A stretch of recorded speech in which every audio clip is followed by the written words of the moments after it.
We're back again this week on the Balls from Ellwood show, cats. There's big changes here in this show, and XTina, would you like to help me figure out what it is? I think I see something. Do I see you? You can fucking see me now! And you can see my beautiful co-host, XTina. Aye. But as I was saying, we have tons and tons of big things coming up here, big changes, a little changey poo going on. I'm going to hand it over to XTina and she can tell you all about it. Well, we are going to test out some new ways of doing our show. And we're going to give you, a little bit of balls here and a little bit of balls there and some XTina here and XTina there. Actually, just one XTina, and she's going to do, that's me. I'm going to do the Depravity Corner. That's her. On its own. So we're going to see how that goes for a while. Kind of like a crazy little spin-off. So that'll be neat to see how that goes. And then we're going to do a little snippet of balls this and a snippet of balls that. You know, why shoot one big load when you can have a bunch of loads all throughout the week? That's what I'm trying to tell you. Yeah. So, I mean, you'll see. For all three avid followers of us, you'll surely see it. And, the more important thing, cats, is the people that really need to see it will find it. And the rest of you, eat my butt. I could care less. So, I mean, whatever. I mean, if you want to watch it, fine. If not, watch the fucking Golden Girls. I don't care. Don't forget to do that. Yes, please do. And then what happens after that is you're totally your business. So, like, subscribe. Check us out if you must. Check out all the other great shows in there. We got tons of great shows. So, other than that, I just want to get right into. Had an interesting weekend. I was supposed to interview Lars Fredriksson of the great band Rancid. He's also the lead singer of the Old Firm Casuals. Loving that disc. Been playing the fuck out of it. Great. Had the opportunity to interview Lars, but in true Balls fashion, bad luck will suffice. So his voice shit out at the last minute, but he was kind enough to fucking take me in the back room. I got to meet him. He was really nice dude, and I was lucky enough for him to, in fact, give me punk rock veteran Casey Watson. He's been in a ton of bands, cats. He's been in the scene for as long as I could remember. So I'm super proud to have you cats see this interview. So. Yes. You can see it. You can see it now. So that being said, check this out, cats. Hope you like it. As she said before, keep an eye out for Depravity Corner and the many facets of balls coming up. So check this out, cats. Tell me what you think. We're back again this week, cats, on the Balls from Ellwood show. I, as you know, am Balls from Ellwood, and I have a very special guest this week. I am actually in Pittsburgh tonight, and we're celebrating a new release from one of my favorite bands, the Old Firm Casuals. And with me, I have KC. What's up? What's up? Good to be here, my man. Good. Thank you for coming by, man. I just wanted to ask you guys some questions. I love you guys, and I've got that new album, and it's like in constant rotation. It's so fucking good. So hell yeah, I just want to ask you how do you guys come up with like what's the process? Like how do you come up with an album? Like do you just what's the very first thing you have to do? Well, obviously songs is a good start. In the past, what we've always done is we would write a bunch of songs and just record them all and just throw them out. We did a bunch of EPs and split 7 inches and comp songs and stuff. And we kind of got sick of that, so we started just kind of focusing in and putting blocks of time aside and writing. Mm-hmm. But this last record for Holger Dansk, we had some of those songs we've been working on for like a year or so. This one we were really focused, and from the artwork all the way through. It's precision, and man. just just really honing in on it. Now that you've been on tour now for when did the tour start? Well, right now we've been out here for like 4 days. So this is the fourth day at Pittsburgh. Yeah. Now, when you tour and things, like, do you ever have anything crazy happen? Like, what's the craziest thing that's ever happened to you cats? The craziest things that have ever happened that probably shouldn't repeat on air. Can you change the names to protect the innocent? I don't know. I probably shouldn't get into stuff too much. We had let me think of some. Well, one of the craziest things that happened to us. We went to Europe, and like 4 days into the tour, Paul, our drummer, broke his arm. Oh fuck! And we ended up getting 3 different guys we know to fill in and play with us. We finished the tour out, and that was a crazy tour. Damn. So Not even to, I'll just sorry to interrupt again, but one of the bands we were touring with also, to just add onto it, about halfway through the tour, our singer passed away. Colin from Running Riot. So that was a crazy tour. That's not good, man. But a lot of the fights and all that kind of stuff, I don't know if I should repeat. Well, let me ask you this. That's what I was getting to. When you're touring, you're driving like from place to place. I mean, how can you keep from getting on each other's nerves? I think that's probably like the age-old question for most bands, or most people in general. We get along really killer, and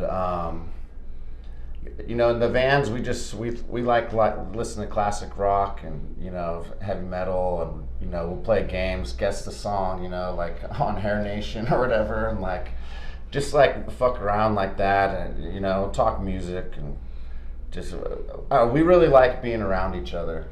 And we haven't had to deal with any of those the irritations quite yet, I guess. So when you're putting together an album, like who's bringing what to that? Like whose influence is this? And what influence? I mean, are you all like different musical influences, or do you all kind of share the same? Same likes. I would say we share a lot in common, but we also have a vast.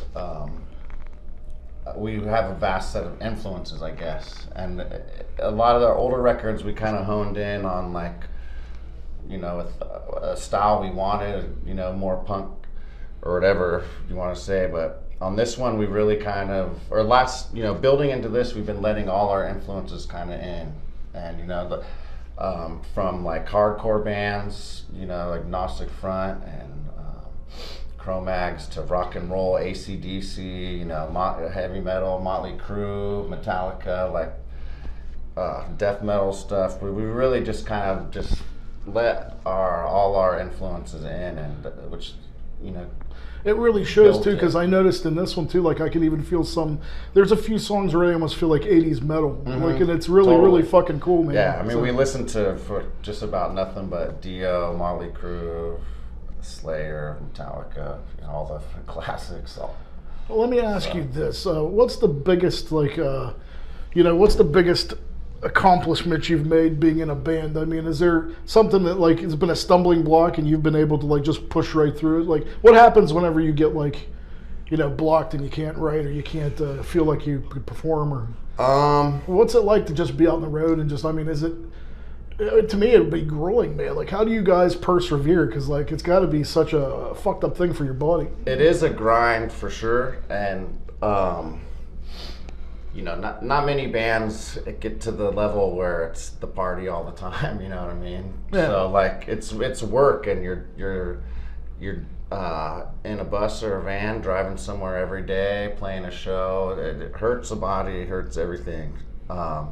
The reason I do it is because I love doing it. I really like being on the road, traveling around, meeting hella other people, like meeting you guys tonight.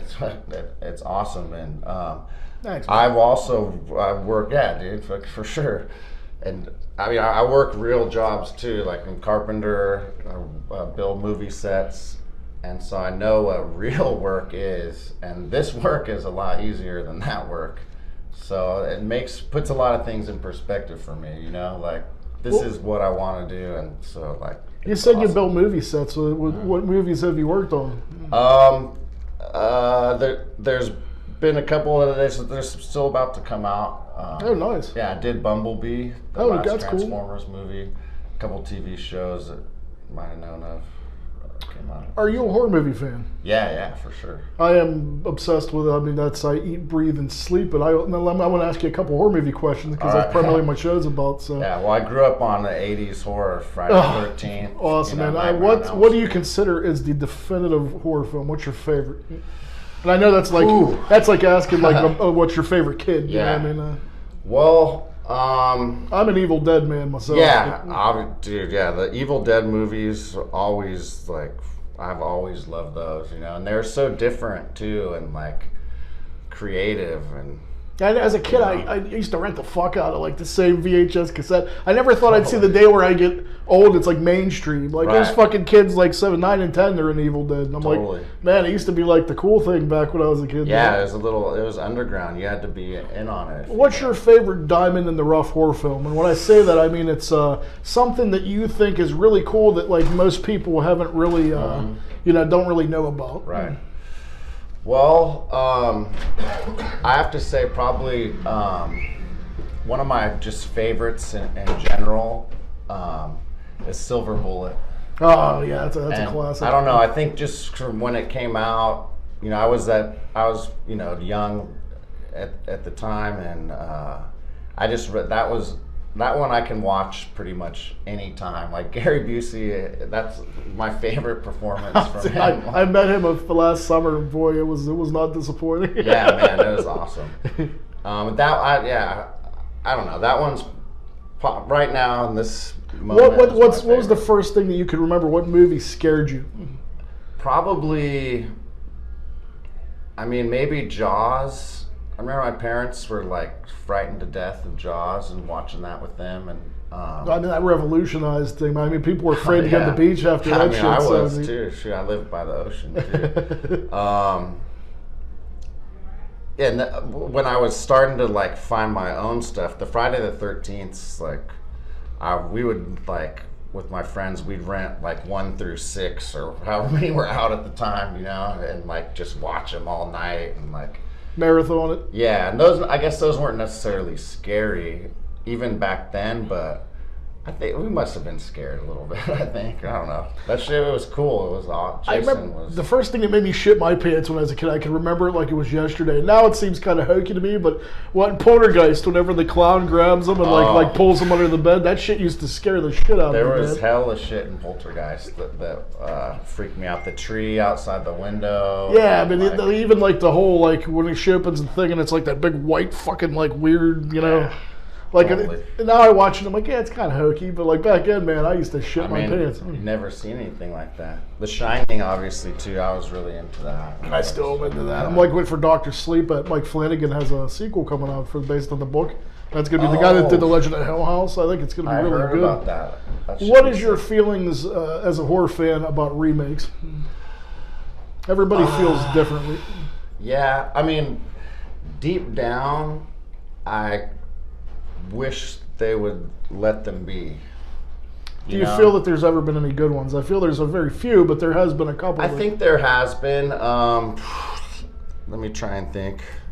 I'm actually the new Child's Play. I'm kind of interested in seeing. I seen it.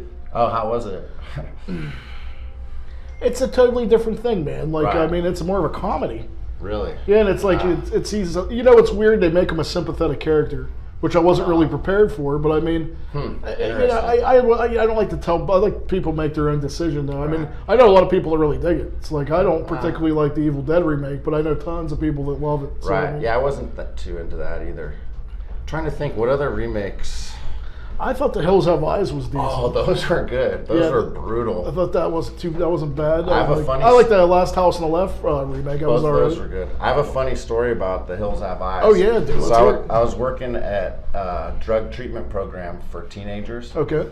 And they lived there. One of the things we always did was took them to movies. Yeah. And they loved horror movies or whatever, and so. It was The Hills Have Eyes, either 1 or 2, or I don't remember, but the remake, from mid 2000s probably, and so we took him to that, and we weren't supposed to take him to R-rated movies, but I usually did anyways, and I didn't think it would be that bad, but I had a group of kids, and there was the rape scene in there and shit, and I was just sitting there Shit. All right, I think I might lose my job tomorrow. Well, might as well just enjoy it. Yeah, like, just kick back because I might be unemployed tomorrow. I guess none of the kids complained or anything. So hey, that's good. Kids know to keep their mouth shut. But anyway, other than that, I'd like to get back to the new album. That's the whole reason we're here tonight. Right on. Where can we find you guys on social media? Like, where can we find your music? Well, it's on Apple Music and on Spotify and all that stuff to buy digitally. And we have you can get records from us at shows and stuff. Pirates Press Records distributes our stuff. I think it gets out pretty. What is the record for groupies in a day? Like, I'm sure you're getting tons of fucking pussy, right? Let's say 100. 100? No, I'm just kidding. That's gonna say your dick would look like a sausage case. That's another thing we can't talk about on air. Okie dokie. What is? Oh, okay. I got one for you. Mm-hmm. What is the most hours that you've ever stayed awake during, like, a tour? Well, I'd say probably at least like 4 or 5 days or something. Wow, how do you make it through that? That was a lot of drugs. that was assisted by the help of speed for sure on that one. No, that was a wild tour too. There might have been a couple 5 or 6 day run binges on that one. Well, let me ask you this. I'm going to give you a couple crazy questions here, and then I'll finish up for you. I don't want to hold you up, but I asked everybody this, so don't be alarmed. And most of the time, I usually hear some pretty interesting ones. Do you have a good shit your pants story? Do I have a good shit my pants story? I do actually. So we were in Europe on tour. It was maybe it might have been this band, might have been another band, but I don't quite remember the town. But in Europe on the weekends and most of the days, like, people are drinking in the streets. It's like a party. These Germans, they go crazy. After show, there's a show after the show, and then there's an after show after show. And we were hanging out outside, and there was like some dude was like up on a roof. He was like blowing fire or whatever off the roof of this apartment building, and we were like, what the hell? And then it started to rain down all the kerosene or whatever it was. Oh, shit. And so a couple of guys got splattered by it, and they were pissed. And so they went around to go find the door of this apartment building, and like these guys happened to be walking out, and they just walked right in. Walked all the way upstairs. The guy was like blasting this crazy techno music or whatever. They pound on the door, nothing. Pound on the door again, like the music kind of goes down, boom, back up, and finally they're just like boom, boom, kicking and punching. And so the guy, he opens the door. He's like, "What the hell?" And my buddy grabs him, just pulls him out of the apartment, and he like hit him in the stomach. And the dude, no, he didn't hit him in the stomach. He just hit him. Dude goes down, knocked out, and then said they got just the worst whiff of shit. All of a sudden. And they look down, and there's like shit coming out of the dude's shorts. He was knocked out snoring, and there's just like shit running down. And they're like, took off down the road. Oh, that's a good one, man. I gotta say. The poo punch. So we called that the poo punch. Poo punch story after that. Have you ever had a instance with the supernatural? As a matter of fact, yes, I have. I've had a lot of interactions with ghosts and shit. What's your best one? Well, there's kind of a few. I lived at a house in Santa Cruz that was full on haunted. like slamming of kitchen cabinets. Like a poltergeist? Something. I'm not too sure. Stuff would always be slamming around. Things would get moved all the time. Stuff like that. Huh. I'd actually, as a matter of fact, like a month ago, me and our drummer's wife, her name's Kirsten, she does readings, and she's a clairvoyant or whatever. Yeah. We went to her grandma's house and did a little ghost investigation. We were getting stuff on film, like Oh, no shit. tapping on the ceiling and like all this crazy Like stuff. EVP and shit? We didn't do that. We just had our phone, like a phone, and we're just like talking, and like stuff was coming up. Oh, that's wild. Yeah, Nice. it was wild. Yeah. So I had a few.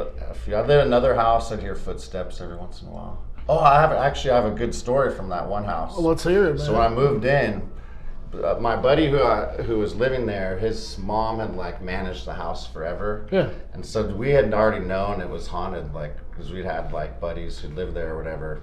And so we weren't really tripping off it that hard, or I wasn't, or whatever. But so we moved in, and we're moving in, and like we could just hear footsteps upstairs, like pacing back and forth. But there is no one there, for sure. And it just kept going, and we got all moved in, and or I got all moved in, and we were just like chilling in the living room, and it got to a point where it sounded like someone was like stomping up and down the hallway. So we were like, damn, well, the ghost's probably pissed moving in or something. Get out. We were like, let's get out of here, They're like, all right, we'll come back later. So we go out, and my car was just out in the middle of the street. I pulled in the driveway. We walk out, my car was just sitting out in the middle of the street, just parked, windows up, doors locked, everything. That was weird. Yeah. Tried to tell you to get the fuck out. I guess we were like drove the truck away, and that was probably the craziest thing that happened there. Yeah, the first day. Wow, that's crazy, man. Lastly, if you guys could play like with anybody in the world, living or dead, what who would be your dream collaboration? I'm gonna say AC/DC. Oh, that's fucking sweet. Yeah, Man. that'd be sick. Nice. That'd be way sick. Well, thanks. Or Motorhead. Let me say. Oh or shit, Motorhead. I went with Yeah, that. Oh man, I love Lemmy. Oh yeah, me too. Rest in peace. Well, thank you, Casey. Thank you Right for on, being bro. a guest, Thank you. brother. Hell yeah. I really Thank you. appreciate you doing this. And one more time, you need to go out and check out the new album by the Old Firm Casuals. Do it. Motherfuckers, go out and buy this shit, stream it, do whatever you can, but you have to hear it. Balls fucking loves it. It's been in heavy rotation ever since it came out. Thanks again, Casey. Hell yeah. Peace and love, Right cats. on. Rock and roll. We're back, cats, and as you know, XTinas is sitting next to me, and it's now time for our favorite part of the show. You know her, you love her, she's sitting right next to me. XTinas, I want you to do your last Depravity Corner on the Balls from Ellwood show. Oh, don't make me cry. Don't cry. Okay. Oh, I'll try not to. So normally in this segment I do some crazy fucked up tale of destruction and depravity. Well, I still have depravity for you, but it's a little different. It's more of an update. If you've ever listened to our show, ever, I did a story about this a while back, and it's about this young girl named Centoya Brown. She's not all that young anymore, but she's still young. She's 31, but she's been in prison for about 15 years. For what, might you ask? What? For murder. Murder? Yes, but she's going to get out. Why would she get out of jail for murder? Yeah. I don't know, that's crazy. Well, here's why, folks. Because when she was 16, she got involved with an older man. He was 24. Don't do that, ladies. And he took her into the world of sex trafficking. Yay! Holy shit. Oh, yeah. So Centoya became basically his property. And he abused her and raped her and told her, you're going to do what I tell you to. So she was forced into a life of prostitution, basically. And any money she made from turning tricks was his. She never saw a dime of it. I don't know how long exactly this went on for. I'm going to say maybe a yearish. Not too long, luckily, but hell, 2 days is too long. She was, turning a trick one night. He lifted up his shirt to show her his gun, basically saying, hey, you're going to do this or you're going to get killed. So she did what had to be done. And then my understanding is, at some point, I think the man passed out or fell asleep or what, I don't know, but she ended up getting a hold of his gun and shot and killed him. And quite frankly, I don't blame her. Oh, and stole his money. Of course, she was, trying to get away, which I don't blame her for trying to get away from that lifestyle. It's awful, and who wouldn't want to do that? But ultimately, she paid the price of getting a life sentence at 16 years old. And the world, I don't know, the United States, but I guess some states didn't participate in it, overdid the, like if you're a minor and you got a life sentence, it was overturned. And so you were able to get out by the time you were like 21 or something. So that didn't apply in her state. So the good thing, there are some good things still about social media. People took to social media. There was a lot of, like that change.org was going around. I know I signed it. A lot of people signed it to get her out. I know Kim Kardashian had a big role in it. A lot of like celebrity types were, very vocal about getting this girl out of prison, and people took it serious enough to take it to a grand jury, and they did overturn her case. And so next week she will be a free woman. Now, what she will do with that freedom remains to be seen, and hopefully she is taken under somebody's wing, hopefully not Kim Kardashian's, but somebody's wing that is, remotely responsible and, drama-free, and, what are you going to do? But, I hope the best for this girl. I mean, my understanding is she did get somewhat of a college education in the prison system, so hey, good for her. Hopefully it works out. But, I think that there's a lot to be said for that. I mean, and I hope maybe it'll take new ways of looking at things to where, they truly are self-defense. But self-defense is so hard to prove, because what'll happen, if they start saying, oh, well, Jane killed her husband because he, smacked her, so, but that's different. But then why is that different? Because, Betty's husband beat the shit out of her and she killed him and she got away with it. So, like, that's going to open up a lot of weird, that would be a really hard thing to prove and whatnot. But I'm glad that they took this seriously and they're letting this girl out. Hopefully it'll make people take a second look at other cases of self-defense type things. I mean, what are your thoughts, Balls? I mean, do you think that's a good thing that they're doing this? I mean, I definitely feel like it was self-defense. I feel like our judicial system is skewed on these cases, or at least distorted. They don't, the punishment is usually excessive for the crime. I feel like there's murderers and there's people that do far worse things than protect themselves, and they're getting out of jail in a third of the time.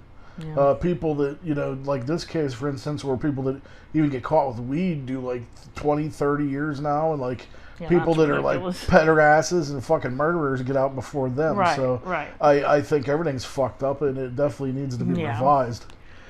Yeah, definitely. People need to take a look. I think I need a nap, folks. I think we need to have a big island of just fucked up people.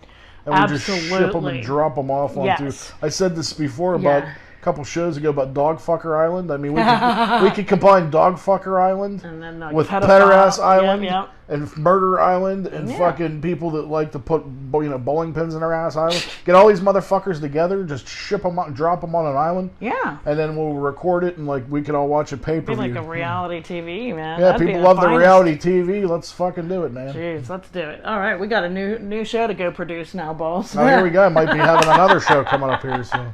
How about that?